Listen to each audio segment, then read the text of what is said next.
Kalikon ko kayong hapon. May hapon sa tanan. Happy anniversary.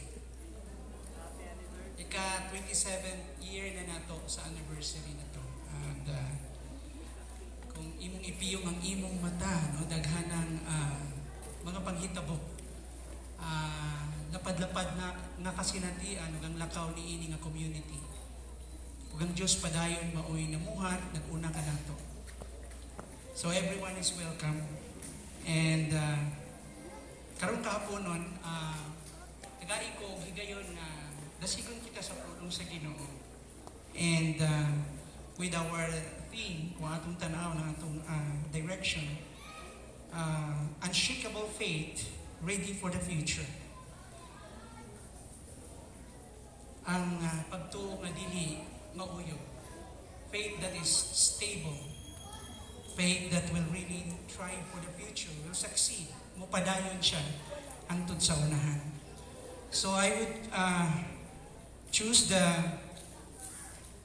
text sa Ephesians 4 verse 14. Ephesians 4 verse 14. And ang context ng Ephesians 6 naa sa verses chapter 6 verses 10 to 18. O naghisgot kani og espirituhanong pakigbiso, spiritual warfare. With the reference of Colossians 3, 5 to 11, nagahisgot sa pulong truthfulness, pagka matinud-anon. And with the reference of John 8, 30 to 31, may tungod sa kamatuoran ng pulong sa Diyos. Sa dihang kung magpadayon kita, makabaton kita o kagawasan. The context or background of this book, authored by Apostle Paul, dated AD 61, ang kining book of Ephesians in chapter 6. Ang audience niya, ang original audience niya, i-address the Christian church in Ephesus, a major city in Asia Minor, which is today the modern Turkey.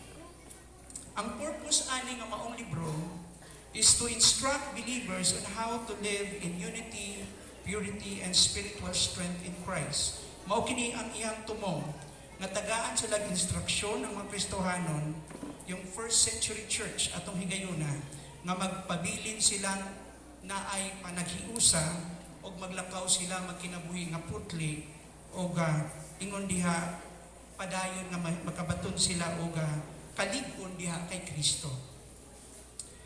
And so, this section in Ephesians 6, 10 to 18 concludes the Apostle Paul's letter to the Christian church in Ephesus emphasizes the importance of spiritual vigilance, spiritual alertness, or watchfulness.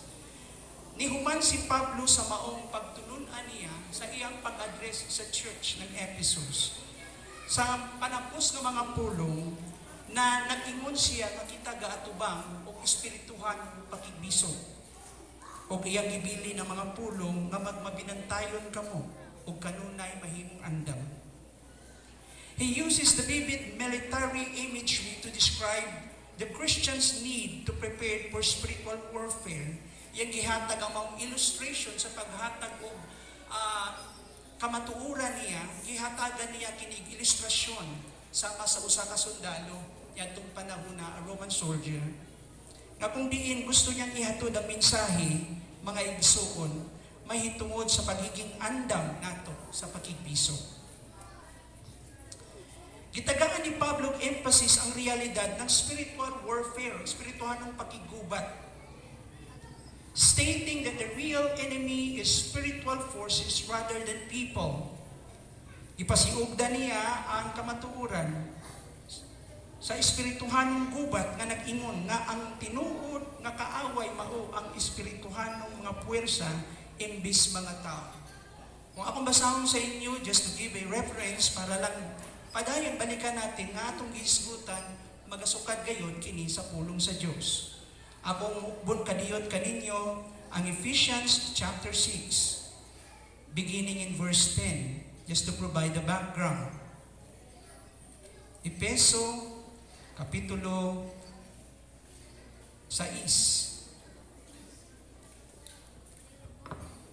Ingon diri mga igsoon sa bersikulo 10.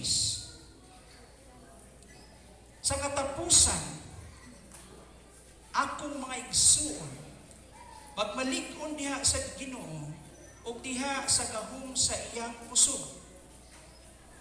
Isulob ang tibuok hinagiban sa Dios. Ingon, aron kamo makahimo sa pagbarog batok sa mga palipat-lipat sa yawa. Kay kita wala nakigdumog batok sa unod ug dugo o batok sa tao. Apan batok sa mga pamunuan, batok sa mga gahom, batok sa mga pangulo, ngit-ngit niining kalibutana, batok sa espirituhanon nga pagkadautan sa hatag-as nga mga dapit. Tungod niini, isulob nganha kaninyo ang tibuok nga hinagiban sa Dios. Aron kamo makahimo sa pagsukol sa adlaw nga dautan o sa nakahimo na sa tanan sa pagbarog.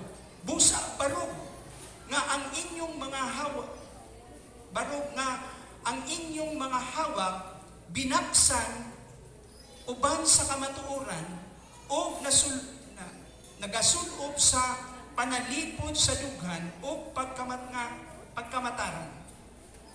O ang inyong mga tiil gisinuluban sa pagkaandam sa maayong balita sa kalinaw. Labaw sa tanan, nagadala sa tamin sa pagtuo, diin pinaagi niini kamo makahimo sa pagpalong sa tanan nga mga nagkalayo nga mga udyong sa dautan. Ug dad-a ang helmet sa kaluwasan o ang espada sa Espiritu nga mao ang pulong sa Dios. Nga nagaampo kanunay sa tanang pag-ampo o nagaliupo diha sa Espiritu o nagabantay diha niini uban ang tanan nga pagka mapadayunon o pangaliupo alang sa tanang mga balaan o Kristohanon. Dinhi niining passage from verses 10 to 18, itagaan ni Pablo ng analogy o illustration ang espirituhanong realidad. Sa kalibutan karon, nag-atubang taog pakiguban. There's a constant conflict, a constant battle going on. O may natong padayon sa atong panahon karon. Unsa may akong gustong ihatod sa ato? I would like to start with this premise or principle na the Christian community is the community of truth. Mga katawhan kita sa kamatuoran. Adunay gadako nga numero sa mga tao sa atong panahon karon nga gaduha-duha ug nawad-an ang pagsalig sa kamatuoran. There's a growing number of people na kung diin mga igsoon na ang pagduha-duha. There is doubt, there is fear, and they began to question the truth. Ilahang i-question ang unsa ba'y tinuod. Mao ka na ang atong tan-awan mga igsoon. Kung naamay mga influencers, kung dagkong tingog sa atong katilingban, in our society, adunay tulo, kami gapong, kung may duman ninyo. Ang impluensya ng mainstream media, ang impluensya ng social media, na karon very busy, o ang impluensya ng academic community, ang mga universities. Kung adunay mga kausapan, adunay mga reports and news, good or bad, dako ang impluensya niini nga maong mga megaphone o mga tingog nga mao'y kauban kahulma sa kasing-kasing o gunahuna sa mga tao. That is why I'm really concerned for the church. Because even as Christians, malimtan na to. O kauban kita, no? Nalimtan na nato. Na dili kinahanglan ang atong kinabuhi pattern o kasunod dito sa sistema ng kalibutan. As truth-telling community, we have to engage. Kinahanglan ta mo engage. Pero sa atong pag-engage niya na adunay balanse. Naa ang gugma, ang grasya, ang kaluoy,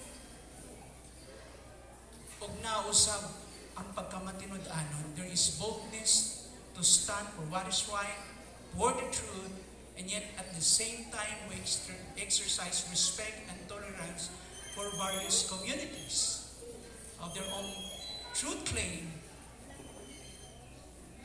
Dili na ko focus karon nga isgutan ang mga detalya kay taas kini nga sugilanon. If we discuss more details in practical way unsay ibuti pasabot ng engagement sa kamatuoran.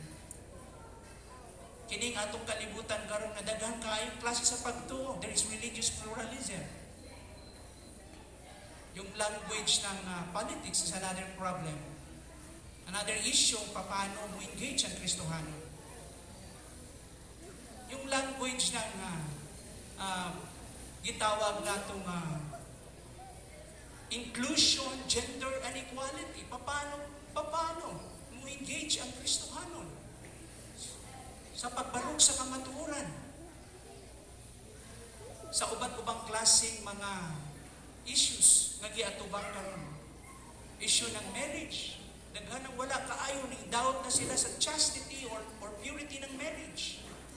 Paano ba ang posisyon ng church? How we engage mga igsoon and bringing the truth to these various concerns. Paano na ito i-address? Now sa karon, I just want to give an exhortation ng some principles nga atong makatunan from this passage. So makita nato, balikan lang nato, girepresentar ni Pablo ang unong ka piraso sa armadura o mga hinagiban. Lakip na ang bakos sa kamatuoran. Karon sa pagkamatarong. Ang ebanghelyo sa pakigdait. Aming sa pagtuo. O ang kasko o ang helmet sa kaluwasan. O ang pulong sa Diyos. Ang matag piraso gihatagan aron gikinahanglan kini aron lig-on nga makabarog atubang sa espirituhanong mga hagit ang simbahan. And then plus sa verse 18, mahitabo kining maong pakigbiso diha sa konteksto ng pag-ampo sa verse 18. Ingon siya, mag-ampo kamo diha sa Espiritu. Pray in the Spirit. So the power of prayers being emphasized in verse 18 is the means by which all the armor is activated or energized, promoting constancy and variety in prayer na kanunay kamo magmainang puon sa tanang higayon. Nagpasabot nga ang pag-ampo maoy naghatag og kusog. Ang sa pakigbisog batok sa espirituhanong mga hulga, mga igsoon. Ang question karon mao kini, how to stand boldly or courageously against the enemy. Kung ipakita sa ato nga adunay spiritual reality nga tinuod atong kontra dili tao. Dili issue ng partisanship sa politics. Dili issue ng mga dagkalain-laing mga ideology, ideas na iniendorso sa katawhan. We have to go back to this passage and to be reminded that the real battle is against spiritual forces in the heavenly realms. Kung saon pagbarog, na maisugon, ingon diha mga igsoon, batok sa kaaway. In verse 14 tells us, verse 14, the belt, ingon diha, stand with truth. Magbarog ka sa kamatuoran. You have to make your stand. This must be your conviction. Mabarog ka sa kamatuoran. the belt around your waist. Barug uban sa kamatuoran ang bakos sa imong hawak. So atong baksan, kung atong balikan lang ang illustration, yung Roman soldiers, iyang ibakos ka na. No? Ang bakos nga gikinahanglan, yung girdle, that huge belt, bagat kaayo. O diha, maong bakos, maoy mo hatag niya, no? O kaligon sa iyang pagbarog. O free na siya makalihok without any hindrances. Makita na ito, mga igsoon. And dinhi, mao ka na iyang giingon dinhi. Balikon ko, in the Roman soldier's kit, the belt is no more ornament or a decoration. Hindi siya decoration lang. It binds the whole set together, tucks the tunic or the undergarment so the legs can move freely, and anchors the sword for quick or rapid decision action o decisive action. Ipakita dinhi aron siya makalihok without any hindrance or encumbrance. Kinahanglan niya, ibakos ka na. So, importante ka na. Kaya mo ka na mukupot sa tanan. So, lain ako yung isa ka tao, di na lang sa sundalo, God. Nagbakos ka og luag. Sa'y may tabo sa imong karsunis. Ayun. Now, sa ilang time, ana man ang picture ng mga sundalo, God. Murag nakasayal, God sila. And with armor. Kompleto yun. Complete gear. So makita na ito, gikan sa ulo at sa tiil, kompleto ang ilahang mga hinagiban. Apil na ang maoy katong ilahang espada o sword na maoy dito gihawid sa ilahang bakos o sinturon. Mao ka na mga igsoon. So may iskutan na itong word na belt from Zoni.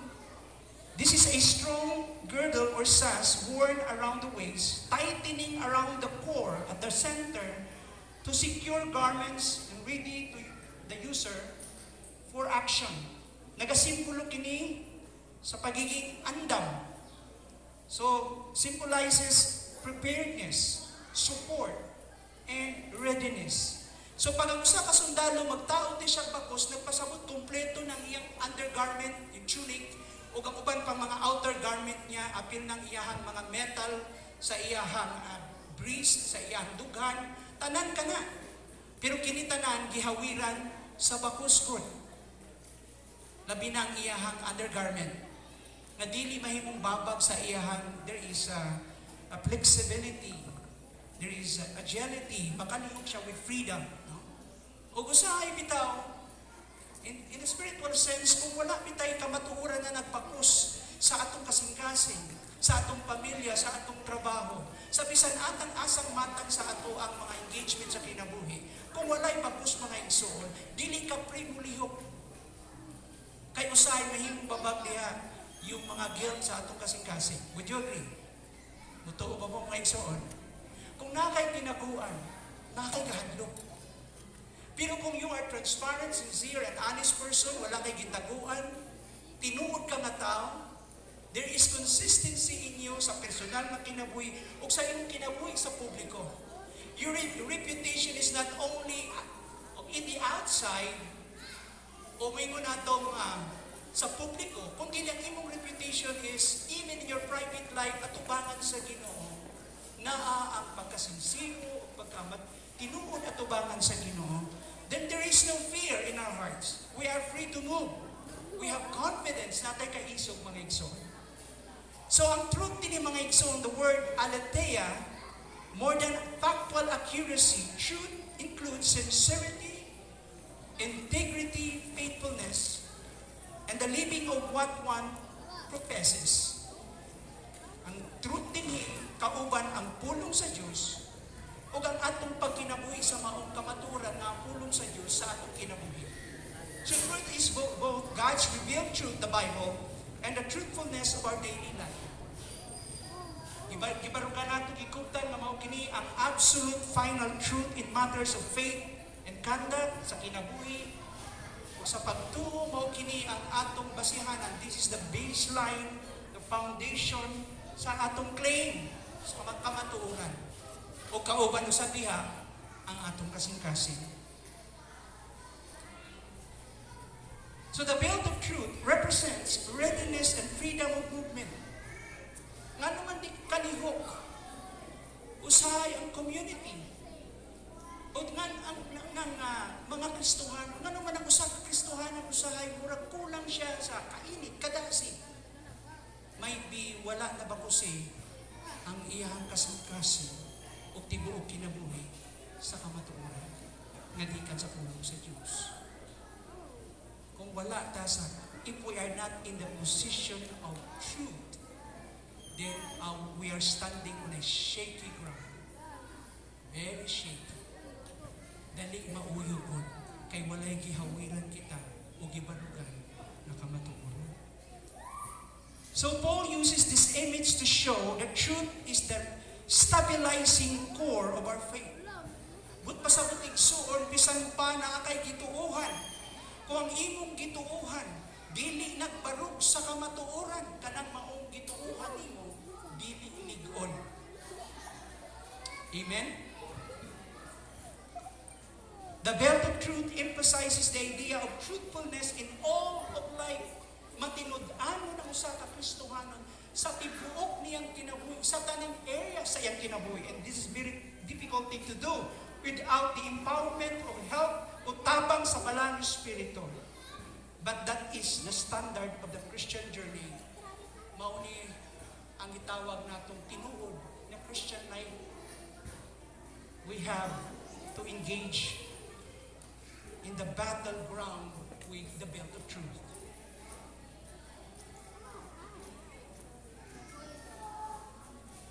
Nagpasiugda sa ideya sa pagkamatinud-anon sa tanang bahin sa kinabuhi. Mao kanang tinud. So truthfulness is a living imperative in today's culture. Buti pasabot mga igsoon, gikinahanglan kini sa panahon nato karon. It is often twisted or fit agendas and silenced by fear of offense. Ang pagkamatinuuron, usa ka buhi nga gikinahanglan sa atong kultura. This is not something a relics or a remains in the ancient days or of the past. Namoingon tag pasay na ginauso ang truth karon. Truth is subjective, depende na sa imo. So dili na ginatuuhan ang mga standard code sa Ginoo. And moral and ethical standard gikan sa Biblia ang kamatuoran. But truthfulness is very much needed today in our modern culture. Now we can see this need everywhere. Makita nato kini sa bisan asa, sa balay, sa trabahoan, sa mga eskwelahan, sa mga universidad, sa politika, o sa mga nagserbisyo o nagsulob o uniforme, sa kalibutan, sa showbiz, sa media, o advertising, o sa kadalanan. There is that voice that really rallying for the truth. Unsa ba'y tinuod? Sino ba ang tinuod? Kinsa ba'y tinuod? So in the age of information, secular, human-centered ideologies o man-centered thinking, sa panahon sa informasyon sa secular, tagtawhanon, nga dagan sa hunahuna, nga mga ideolohiya, nga tawhanon, gitawag natong panghunahuna, nakabanda kini sa moral, nga imahinasyon o imagination sa tao, nga mirisulta sa nagkadako nga kalahian o gitawag natong gintang tali sa pag-angkon o pag-ingon o kamatuoran. Makita nato diha nga naghisgot og kamatuoran pero ang realidad lahi. Wala siya sumpay. There is no consistency. So makita nato ang gintang ni ana tungod kay ang kapadako karon sa atong panahon ang huna-huna nga ang sentro ang tao.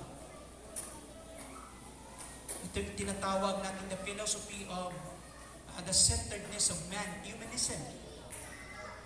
Kung atong tanawang mga igsoon, balikan lang nato ang punto uli ni Pablo na ata sa gubat. naata sa gubat. O walay laing makabarog ni ini. Duha ng kaklaseng tao sa kalibutan. Mga biktima o mga tinuod na sundalo. No, may see your right hands kung kamo tinuod nga sundalo sa Ginoo. Taas. Kung dili mo sundalo sa Ginoo, biktima mo. Ang mga tao, abi nila ang ubang mga nagbinuang, katong mga tao God, tungod kay dili sila open sa spiritual reality. Abi nila nakalamang sila, abi nila sila mo'y nakauna, sila'y nikinansya, sila'y nidaog, they took advantage and ilahang pahimuslan, no? Ang mga butang adili angay, nalimot sila na sila po sa ilahang mga gawi o binuhatan, biktima po sila sa kaaway. Alam mo yung mga sinister spirit sa yawa, padayong gahumong sa mga tao with a criminal mind, na maunang buhata. Yung corruption is not an issue. That is an acceptable culture. Muna na yung ikabukar mo. Tawgon lang na issue kung dako ang kinawat. Pero kung gamay, dili issue. Naintindihan nyo? Pero I tell you guys, ang corruption wala nagsugod bisan asa. Wala sa taas, wala sa kiling o bisan asa. Sa bisan asang mga ahensya o sektor, wala nagsugod diha. Ang corruption nagsugod sa kasing-kasing sa tao. We were born sinners, and we have that tendency. We are depraved and corrupt human being, mga makasasala ta. Ang natabang lang ng balaod, i-control ang tendency sa tao. Pero bisan pa na ay balaod, ang tao muhimog laing pamaagi gayon para maluksan niya ang balaod. Amen? Naay balaod, naay consequence, pero padayon maghari sa kasing-kasing sa taong pagiging hako, self-centered, selfish. Kinsaray makatubag ni Ana? Kinsaray makahatag og solusyon para maundang ang problema sa tao? Ang may balita ng gikan kay Kristo, ang pulong sa Diyos. So we, the community of faith, has this greater responsibility nga atong atubangon.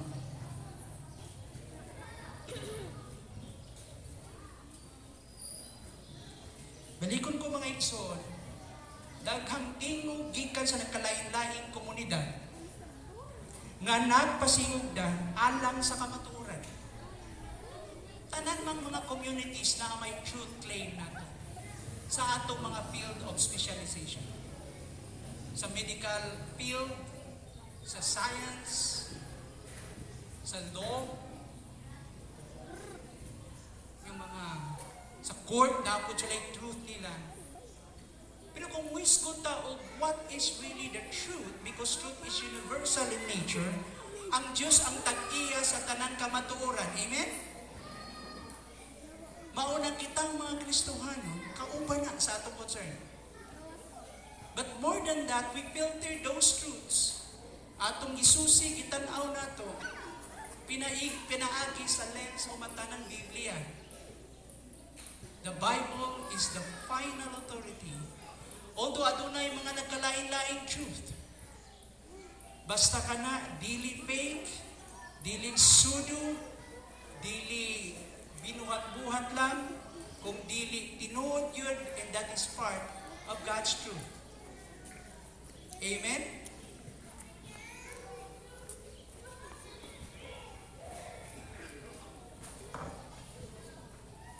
Karon mga igsoon, atong padayon tan-awon, aron mapanumbalik ang kamatuoran, to restore truth, we must anchor our understanding in a biblical and moral sense of truth. Para mapanumbalik ang kamatuoran, kinahanglan atong ibutang diha, ipahiluna nato, iangkla nato kini ang atong mga pagsabot sa mga Biblianhon na kamatuoran. Mubalik na sa Biblia. Nagitagad pagtagad ang dignidad sa tao. Nga nagdemand kini og pagkamatinud-anon in honesty that points towards what is good. Nagkitagaan ini og importansya good ang kaayuhan. What is good, what is just and real. Dito ta mobalik mga igsoon.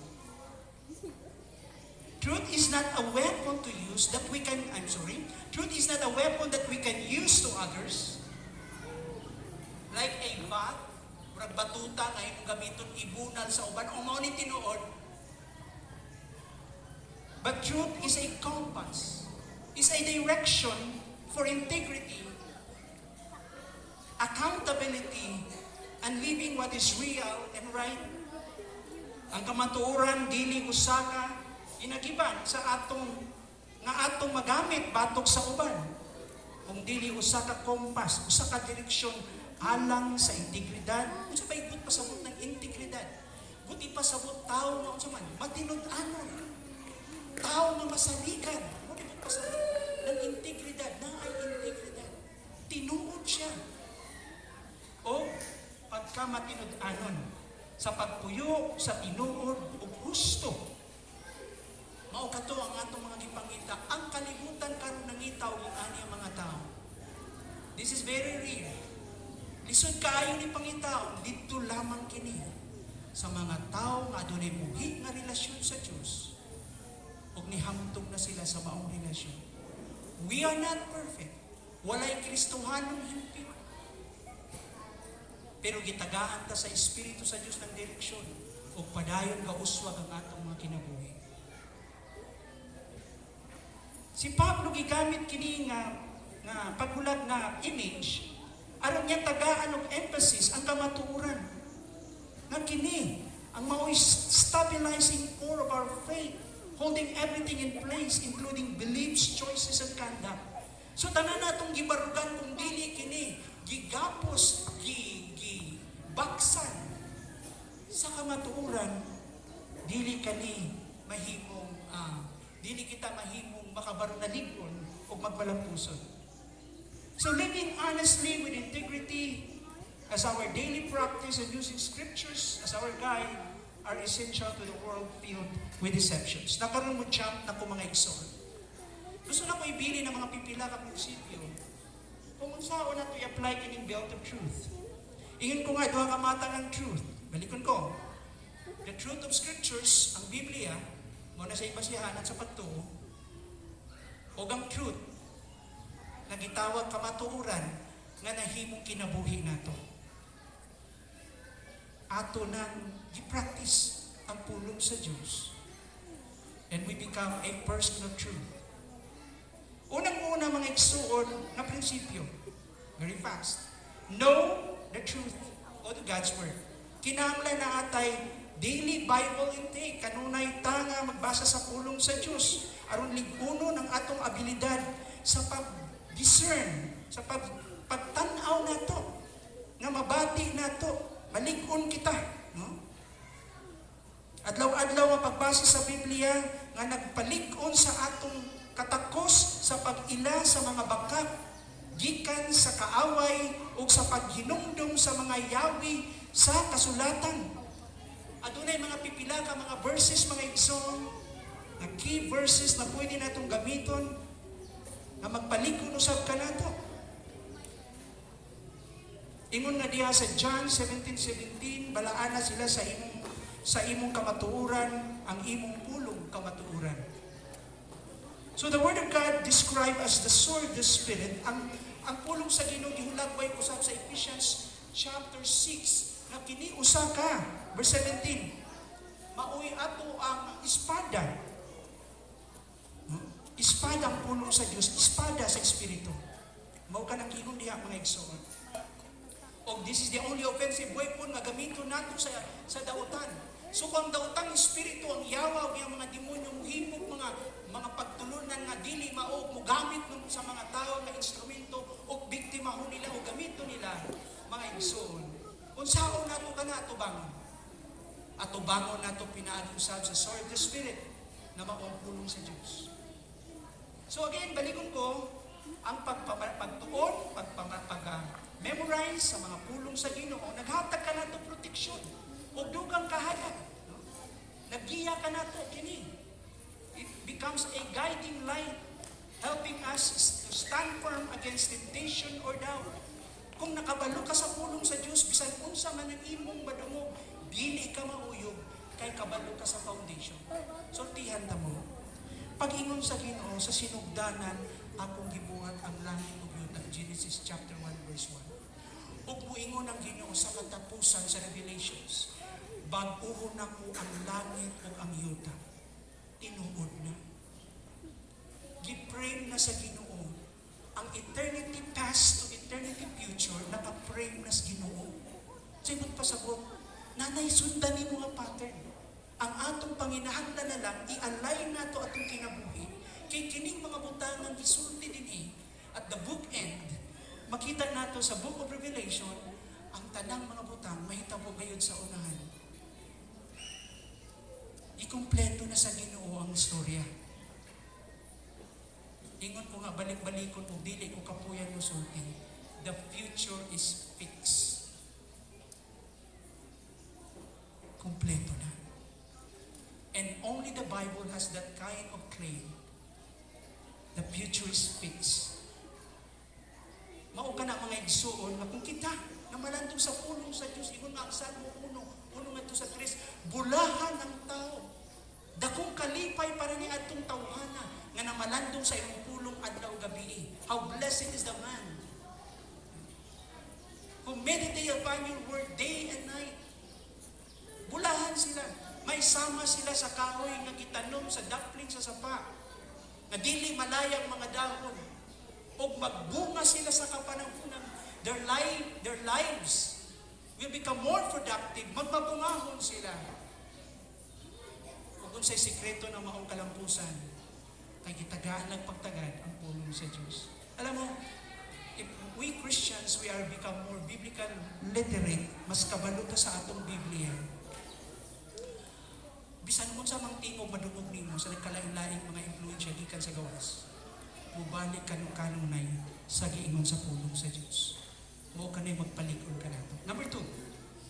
Ikaduhang prinsipyo, live with integrity. Ang gahom nagagikan dili nagpabilin lamang sa ato ang hunahuna ang kamatuoran, kung dili kini nahimong kinabuhi nato. So live with integrity. Magmatinud-anon kita.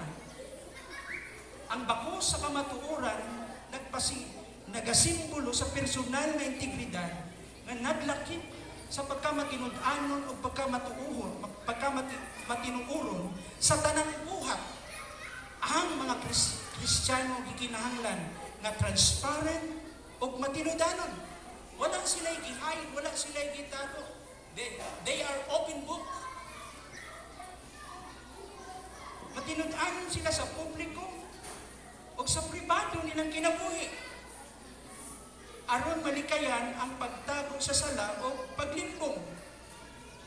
So, karong mga panahon na subok paminahon usahay kung mga Christians, especially ang mga Christian leaders, mao'y ma-involve. Maopay mag-question ang imong integrity. Yes, we can nobody is perfect, but we are supposed to be models. Ingon nga before sa statement, the church is what? The conscience of the masses. Ang community of faith, ang simbahan, dapat ang konsensya ang naghatag o kinawoy konsensya yun sa katawhan. Naunsa naman kung ang simbahan wala na siya kahait, wala na siya gahom, wala na siya apikto. So Psalm 51 verse 6 reminds us, surely, Lord, you decide truth in the inner parts. You touch me, you teach me wisdom in the secret heart. This verse tells us living with integrity and truthfulness aligns our action with our faith, reducing our weakness or vulnerability to temptation, to spiritual attack. So mga igsuon, kung naay kahindlo adunay pagkamatinud-anon sa kasing-kasing, manikaya nato ma-expose kita sa atake sa kaaway. When we are honest before God, within ourselves, toward others, ug sa uban at tinud-anon ta, we can resist Satan's attack more effectively. Mas gamhanan kita, mas kusgan kita sa pagbatrong sa yawa. Sa Proverbs 9:10 verse 9, nag-ingon niya, whoever walks in integrity walks securely. So there is safety when we walk in truth. But whoever takes crooked paths igsoon. O masaknan na Diyos niya, madugay. Mao ka na. So ang tinuod nga integridad, mga igsoon, lies in consistency. Diyan ba't pasabot ng consistency? Consistent. Ba't pasabot? Pag moingon siya, tinuod siya na tao, tinuod siya sa kasing-kasing, sa hunang-huna, o sa iyang buhay. Tinuod siya sa personal o pribado niyang kinabuhi. May nagtanaw man o wala, o tinuod po siya sa gawas niya na kinabuhi sa publiko. That's consistency. Being honest, kind, and faithful regardless of who is present. Ask yourself honestly, ako ba tinuod nga parihong tao sa pribado na akong kinabuhi? Parihong tao ko, walay na usab sa publiko na akong kinabuhi, and not living a dual lifestyle, living with honesty, kindness, and faithfulness, whether anyone is watching or not, na may natanaw, wala, nagpabiling ko matinudanan. Tungod ini, mupanday kining pagsanig o ngadto sa Dios ug ngadto sa uban. Ug maghatag kining kusog kanato batok sa yawa sa iyahang mga schemes and metodo, iyang mga methods o pamaagi. Living honestly and transparently keeps believers spiritually prepared and resilient. Flexible siya.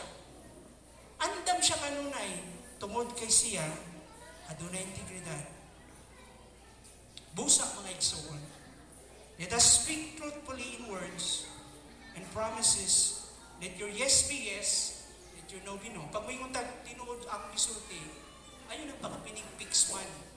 Then isulti, pag ingon yes is yes, no is no. Amen. Oh. Magsabot, muabot, o kutsaman. Sabot na alas 5.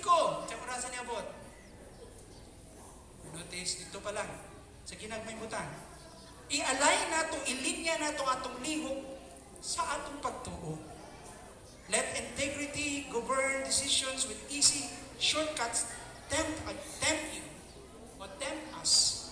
So i-align nato ang atong pagtuog, ang atong lihok. Atong i-base ang atong kinabuhi dito sa pulong sa Diyos. Base your life, no? Choices on scriptures. Kung mamili ka, muhimo kang mga tikang sa kinabuhi. Kung sabi basihanan ninyo. Gikan sa imuhang mga desisyon. Sa imong mga engagement, sa trabaho, sa pamilya, sa mga anak, sa asawa. Dili ito yung mauni akong nadatan. Mauni akong lifestyle, dili. Unsay gitudlo sa Biblia. Unsay giya o example gitudlo ni Kristo. Dili ang akong namatan kung dili unsay pagtulunan sa pulong sa Ginoo. Let the word guides motives, priorities, and interactions. Sa mga butang akong gibuhat, unsa may driving force nga naghatag kanako kadasi sa akong motibo niini. Sa ako mga gibuhat, unsa may mga prioridad nako, anong prioridad man giuna man ako kini? Sa akong mga interactions, anong gibuhat man ako kini? Sa akong pakigrelasyon, pakigsanggurot, pakiguboy-huboy ngadto sa uban. Ang akong maong kinabuhi, ang basihan niini nakabase diha sa pulong sa Dios. So base your life choices on Scripture. Practice transparent humility. Andam ka mo angkon kung unsay sayo. You're willing to be taught. You acknowledge your mistake and you seek for reconciliation kung na may mga sikya. Naipag-angkon, naipagpaubos. There's transparency. Atong gyapon, atong limitation. Atong gyapon na we are not a Savior. Dilitan manluluwas. Dili natin kaya lahat. And let us filter information, batag madawat nato ng mga information. Okay? Truth-telling love rather than harshness or manipulation. Ang mga Kristohanan, kung namatay na dawat na information, ato kining isulti uban, ang kamatuuran yun. Isulti na ito, kung saan yung tinuod, uban ng gugma. O walay gitawag na itong uban ng pag-insulto o harshness or manipulation or gaslighting or bullying. Dili ka uban niya ang pagkatinuod nato. Yung mga tao, tagaan kanilang pagtagaan. Tagaan kanilang atensyon. Kung kabalo sila, totoong tao ka. And you care. You do care. kabalo sila niya. Ikatulo mga igsoon, I'm almost done. And now, I just want to wrap up. Hindi nila po po sa ikatulo. Be grounded and ready. Kinahanglan kita, ang kamatuoran, ingon diha, mahinungdanon aron, pagpabilin nga lig-on o andam alang sa mga hagit sa kinabuhi. Makatabang kini kanato ug makalikay sa mga litag sayawa, mga bakak bahin sa Dios ug sa atong kaugalingon ug sa ubad. Kung sa may atong madungog, let us grounded our mind, of course with truth, and be ready. Truth is important for standing firm and ready for life challenges. Ingon nga si Kristo, masayod kamo sa kamatuoran ug ang kamatuoran ang maghatag kaninyo kagawasan. John 8:32. Then you will know the truth, and the truth will set you free. Kabalo mo mga igsoon ng mga reformers. Remember John Calvin, Martin Luther, and other, the pillars of the Reformation era ato nga panahon. Ang ilang interpretation sa belt of truth, una sa tanan, ang pulong sa Diyos. Ikaduha, nga tagaang pagtagad ang pulong sa Diyos na ikinabuhi. So first, the Word of God, and to put the Word of God into practice. Pero gahimo sila mga statement of faith, mga confessions. Kung mabalik ka sa gitawag ng 4th century for 400 years, makita nato mga igsoon, mga unang mga pustig haligi sa simbahan, mga leaders nila, ang ilang interpretation sa truth. Sa diyang nigawas ang mga false teachings, mga bakat ng mga pagtulunan, nagihagit ang foundation ng pulong sa Ginoo. May tungod sa pagtuo sa Diyos, may tungod sa pagtuo kay Kristo, and they came up with a very solid standing o gigamit nila as belt of truth, yung bakos sa kamatuoran, ang pulong sa Diyos. Gitubag nila ang pagtulunan na kung diin karon, hangtod karon gigakos nato. The doctrine, the orthodox doctrine that there is one God in three distinct persons or personalities. Adunay usa ka Dios sa tulo ka persona. And I remember the champion of Alexandria, the great Athanasius. And he really stood that there is one God in three persons. Usa lamang siya ka Diyos, one in essence and substance, and eternality, walay kinutuban ng Diyos. Pero tulo sila ka persona ng Ama ng Espiritu. Gigamit nila batok sa mga lies, batok sa mga gitawag natong mga pagdaot, ang pulong sa Diyos. And then again, Athanasius student, iniingon siya, si Jesus, dili lamang tao, siya ay Diyos. O dito nagsugod mga igsoon, gibaksa nila, padayon ang simbahan, ang community sa pagtuo, pinahagi sa pulong sa Diyos. O ila kining gikinabuhi. And down through the centuries, we have champions. God single out somebody, gabarog sila, para padan itudlo ka nato, nga baksan nato ang atong kinabuhi sa kamatuoran. Nagsugod sa pagbakus sa atong mga hunang-hunang kasing-kasing. Amen? Hangtod ngadto sa atong mga relasyon sa panimalay, sa atong mga trabaho, sa tanang area of our influence, bisan sa simbahan, atong gibaksan ka na sa bakus sa kamatuoran. If we are well grounded with the truth, then we are stable and unshakable and able to move forward and advance for the future. Makapadayon kita. Amen mga igsoon. Akong hakit ka na itong mga igsoon kanong kaghapunan. Ngadto sa akong mga gisulti. Ang panahon karon nangitag tinuod. Kinsay mo tubag.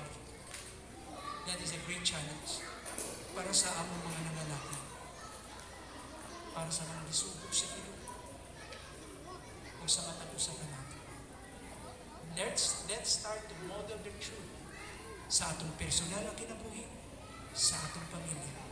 Ug moingutan, ing-ani ang pagbatakog bata, ing-ani ang pagpadako og pamilya, mo ning kamatuoran sa Biblia. Ing-ani ang amahan. This is what what we call manhood and godliness. Itong totoong lalaki. This is the model of scriptures. Kung ito po sa Biblia. Ang mga giya nagagikan sa Biblia. Una-hunaon lang ninyo. Kung naay mga hingkod ng mga Kristohanon, musulod sa nagkalaing-laing lugar, sa nagkalaing-laing field, sa politics, sa law court, sa medical field, bisan asa, bisan sa agriculture, ug naay mga hamto nga mabarog sa pagtuo. And we have these armies of people who are willing to please God, to walk in truth, na maglakaw sila ng matinud-anon. People with integrity, then manumbalik ang pagsalig sa mga tao sa kamatuuran. Unya mga igsuon, makakita sila na naapadi ay mga ingani. Posibleng padi ay ni, mahitabok padi ay ni. Huwag nasa atong paglaong mga igsuon. Amen? Isa lang. Let us remove those things from our heart. Tugutan nato ang Ginoo mo imususi ka nito. Alam mo, yun ang prayer natin. Lord, magpadayon kami ka-27th year of this church. Help us to become a community of truth. Daghan kami istorya, Lord. Listen kaayo na mo i-fresh out o among ipakita, ipagawas. Help us, tagai kami gawin. And that should be our commitment. That should be our drive. Lord, gusto na mahimaya ka. Kay mga igsuon, there is reward in truth. There is security in truth. There is blessing in truth. There is prosperity in truth. There is no defeat in truth. Amen? Gusto pa niyo madaog kung tatananta sa kamot? I-claim na ni Christ. Remember? John 16:33. Nagdaog na ako sa kalibutan. Have courage in this world. Tinuod. Naay mga pagsulay. Naay lutos. Tinuod na. But the other side of the story, I have overcome the world. Nagmadaugo na. So let's stand. Let us make a stand. The Lord, we are in a position of what? Of victory. Madaugo na kami. Amen. Hilo mata kaayo tanan. Ato ka ng gaso yung mga saad sa Ginoo. Lord, daghan ang balibalintong ang agian. Daghan ang liko-liko ang gaagian. We know that you are in charge. We know that you are powerful and sovereign. Sa unahan, Lord, na agyapon ka, nag-una, gakupot ka na mo. Amen. Let us pray. Lord, daghang salamat sa inyong grasya karong hapon. Nagpasalamat migdako sa matag usa nga niya karon. Sa mga kaigsuonan, sa tanan na naa karon. Among pag-ampo nga imong panalangin mamuhat sa among kasing-kasing karon. Lord, sa among hisgutan Ginoo nga ang pagtuo nga dili mauyo. Pagtuo nga adunay paglaom. Adunay ugma. Hindi nga pagtuo tungod kay kami nagbarog sa kamatuoran. Help us to be true, Lord God. Tabagi kami pinagi sa inyong Espiritu. We ask for the empowerment right now. Empower us with your Spirit. Ginoong Diyos, puna kami sa inyong Espiritu. Kumilos po kayo, Ama, sa kakaibang paraan, Panginoon. Dampian niyo po kami ng inyong banal na Espiritu. Kung may mga bagay man o mga parte sa among kinabuhi na kinahanglan sa imong paghikap o tabang, butang nga dili na mo mabangko, dili na mo ma-fix. Tabali kami. Tagai kami wisdom. Tagai kami kadaugan. Kung bisan karon Ginoo, kung umuban ka na mo, nagapos sa mga ubang butang, na nagpaluya ka na mo, padayon Ginoo nga nagahatag ka na mga negatibo nga panlantaw. If we are victim, Lord God, of bitterness and hurts, Lord, we pray that you may set us free even right now. Pagawsa kami gini. Ikaw pa ang matagusa ka na mo. We pray that your Spirit, Lord, will move in a very special way sa tagsa-tagsa ka na. Magministeryo ka sa among panginahanglan ka. It could be in our relationship, in the home, between husband and wife. Ginoong Diyos, nanginahanglan kami sa iyong tabang. It could be, Lord God, a need for healing. We pray a demonstration of power right now, Father. In the name of Jesus, we pray for healing for every disease and sickness. Even right now, Lord God, hikaponin mo. Lord, we believe in natural healing. You are the one in charge. You use doctors and medicine, but we also believe your intervention, Lord God. We believe a miracle, O God. Once again, we pray, hikaponin mo ang makaigsuunan karon nga naigya ito bang na dili maayo Ginoo sa ilang mga lawas.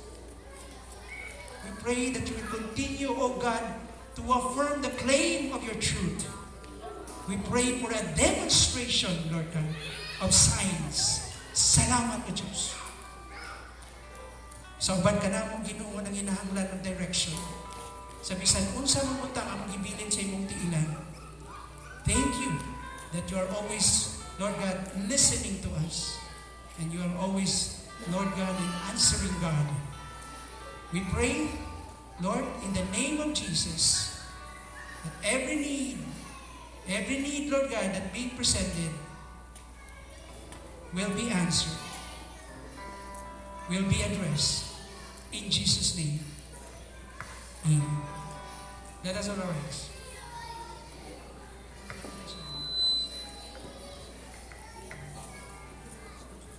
So let's have the benediction right now. The Lord bless you and keep you. The Lord will cause His face to shine upon you and be gracious unto you. The Lord will lift up the light of His countenance and He will give you peace today and forevermore. In the name of the Father, the Son, and the Holy Spirit, and everyone will say, Amen. God bless you all.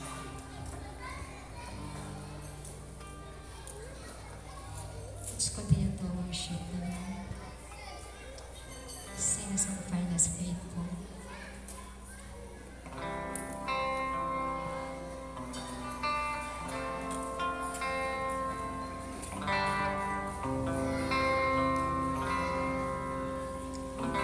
So the journey on our road, and those who gone before us light the way, cheering on the faithful, encouraging the weary, through God's sustaining testament, to God's sustaining grace. Surrounded by so great a cloud of witnesses, let us run the race not only for the prize, but as those who gone before us, let us live to those behind us, the heritage of faithfulness pass on to godly lives. Oh, may all who come behind us find us faithful. May the fire of our devotion light their way. May the footprints that we leave to believe, and the lives we live inspire them to obey. Oh, may all who come behind us find us faithful.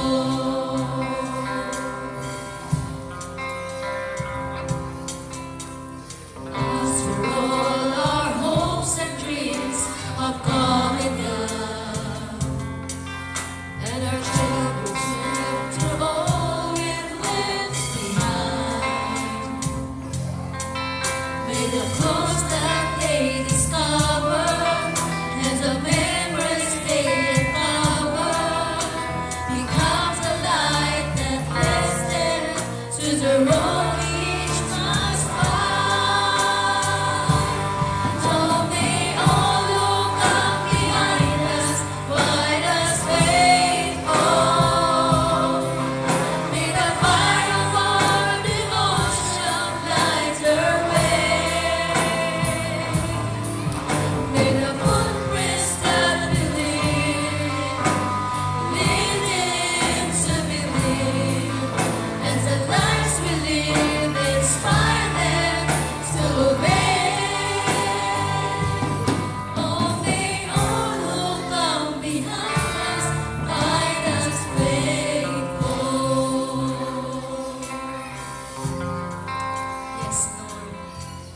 Salamat kay Ginoo, kay ikaw o Dios ang nag-ubad ka namo karong gahapon.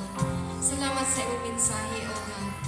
Ang importante Ginoong Dios na among nasayran na ikaw mobalik Ginoo aron pagkuha ka namo. Ug imo kami giandaman Ginoo nga diha sa imong lingarian. Ulian ka sa tanang pagdayeg